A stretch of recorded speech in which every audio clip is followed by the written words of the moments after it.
বিসমিল্লাহির রহমানির রহিম। আসসালামু আলাইকুম। আমি লইটা শুটকি ভাজি করব। তো পেঁয়াজ, রসুন, কাঁচা ঝাল কুচোয় নিলাম, ভাজি একটু ভেজে নিচ্ছি।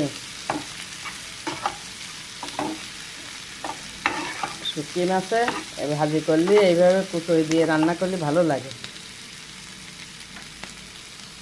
পেঁয়াজগুলো ভালো করে ভেজে নিই।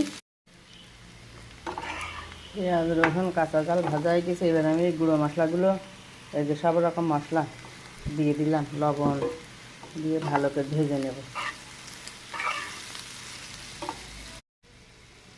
ভাজা হয়ে গেছে। এবার আমি এই যে এইভাবে ভেজে নিচ্ছি, এইভাবে ছোট ছোট করে টুকরো টুকরো করে কেটে তারপরে কড়াইতে একটু গরম করে ভেজে নিয়ে তারপরে গরম পানি দিয়ে সুন্দর করে ধুয়ে নিয়েছি, কোনো গন্ধ লাগবে না।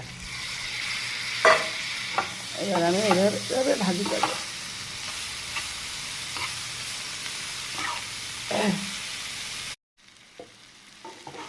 এই যে আমার রান্নাটা হয়ে গেছে, লইটা শুটকি এইভাবে মাখো মাখো করে ভাজি করেছি।